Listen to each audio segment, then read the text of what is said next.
वीरं महाविष्णुं ज्वलन्तं सर्वतोमुखं नरसिंहं भीषणं भद्रम्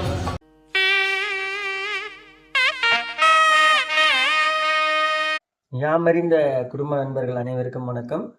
ஓம் வஜ்ரநகாய வித்மகே திஷ்டதனுஷ்டாய தீமகி தன்னோ நரசிம்ம பிரசோதியார். இப்போ செவ்வாய் தோஷத்துக்கான பரிகாரம் என்ன அப்படின்னு பார்ப்போம். இந்த செவ்வாய் தோஷத்துக்கான பரிகாரம் அப்படின்றது பாத்தீங்கன்னா, செவ்வாய் தோஷம் நீங்காது. பட் அதனுடைய தாக்கத்திலிருந்து நம்ம வெளியில வரலாம்.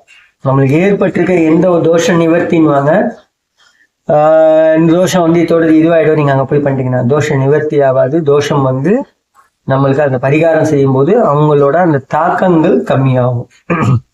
என்ன பண்ணணும் அப்படின்னு பாத்தீங்கன்னா, ஒவ்வொரு செவ்வாய்க்கிழமை, ஏன்னா இந்த செவ்வாய் தோஷத்தினால அவங்களோட திருமணம் தாமதம் ஆகும்.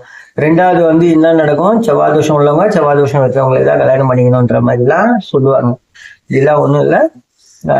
இதுக்கு பரிகாரம் யாரை இது பண்ணணும்னா முருகர் வழிபாடு தான். முருகருக்கு என்ன பண்ணணும் அப்படின்னு பாத்தீங்கன்னா, முருகருக்கு 6 வெற்றிலை வாங்கிட்டு அந்த வெற்றிலையில 6 அகல்ல வச்சு அந்த 6 அகல்ல நெய்யை விட்டு தீபம் போட்டுன்னு வரணும். திருமணம் தடை நீங்க ஒவ்வொரு செவ்வாய்க்கிழமையும் பண்ணின்னு வரணும். அது மட்டுமின்றி அவருக்கு செவ்வரளியில மாலை கட்டியும் போடலாம். இல்லை செவ்வரளிய நீங்க முழமாவும் கட்டியும் போட்டு அர்ச்சனை பண்ணின்னு வரலாம். யாருக்கு திருமண தடை இருக்கோ செவ்வாய் தோஷத்தினால அவங்க இதை செஞ்சுன்னு வரணும். இதை அவங்க செஞ்சுன்னு வந்தாலே அவங்களுக்கு ஏற்பட்டிருக்க செவ்வாய் தோஷத்தினால் ஏற்பட்டிருக்க திருமண தடை நீங்கி கண்டிப்பாக திருமணம் கைகூடி வரும். நல்லதே நடக்கும். நம்புங்கள். நன்றி, வணக்கம். மற்றும் ஒரு நற்பதிவில் சந்திப்போம்.